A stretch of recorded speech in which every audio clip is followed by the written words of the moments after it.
Well, we're very excited to be back for year 4 of the Tips from Former Smokers because we found out after carefully examining the experience of smokers in the entire United States for the first campaign that over 1.5 million smokers made a quit attempt. Just from that 12 weeks of exposure to the Tips ads, over 100,000 we think have permanently quit just from the first year. And we've done 2 more years and now we're starting a 4th year. Well, what smokers told us was that they wanted to hear real stories from real people about the pain and suffering that could result if they kept smoking. They didn't want to hear statistics.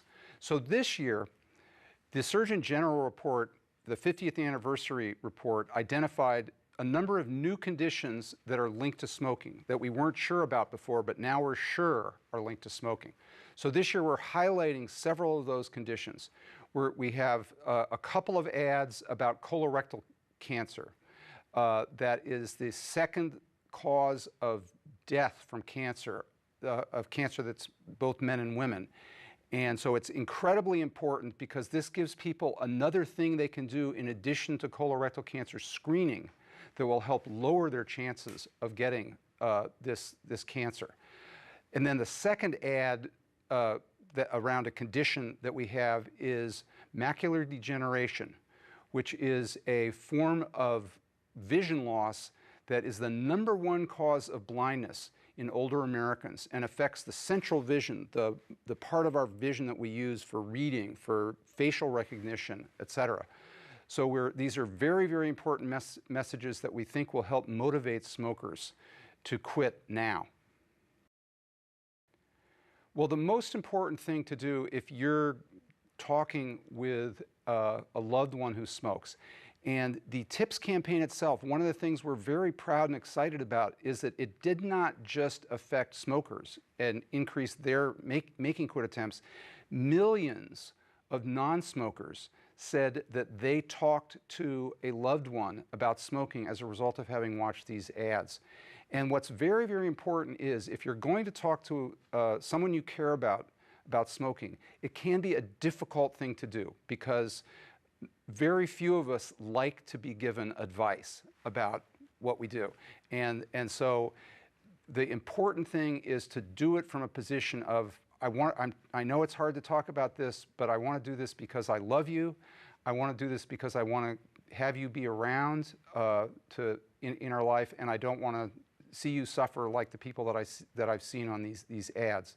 Another thing people can do is, again, give people permission to use the resources that can help, to talk to their doctor, to talk to their dentist, to talk to their pharmacist, their nurse, and to call the 1-800-QUIT-NOW number that's featured at the end of the Tips ad, where in every state of our country there are hundreds of trained quit coaches available to give people personalized advice about how they can best be supported in their quit attempt.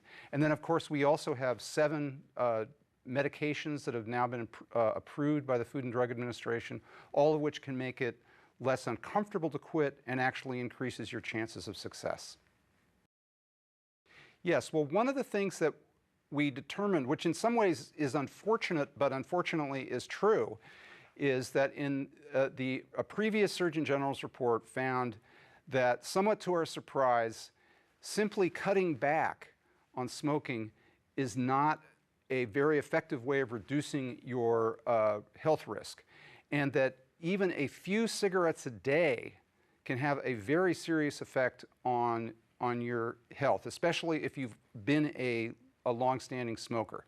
So our strong advice is that you need to quit smoking cigarettes completely. This ad features a woman in her 30s, Christy, who essentially became motivated to quit because she was having problems with her lungs, but began using e-cigarettes and used the two at the same time, what we call dual use.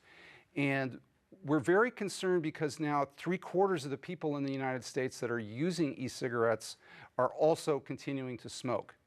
And it's one thing if somebody's doing that for a few weeks or a month, but if they settle into something because they're under the illusion that perpetual dual use to cut down on cigarettes is going to be a good alternative to actually quitting, that's very, very dangerous.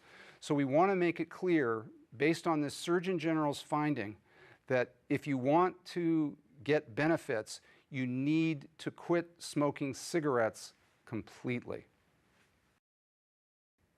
Yes, millions of people, in addition to calling 1-800-QUIT-NOW, have also visited the cdc.gov/tips website, which is filled with more information about the experiences of the TIPS participants. You can hear Marlene talk about her experiences for several minutes. You can also view all of the former TIPS ads, and there is great information that the National Cancer Institute has put together with all sorts of different advice and easy tips that people can use to help quit smoking.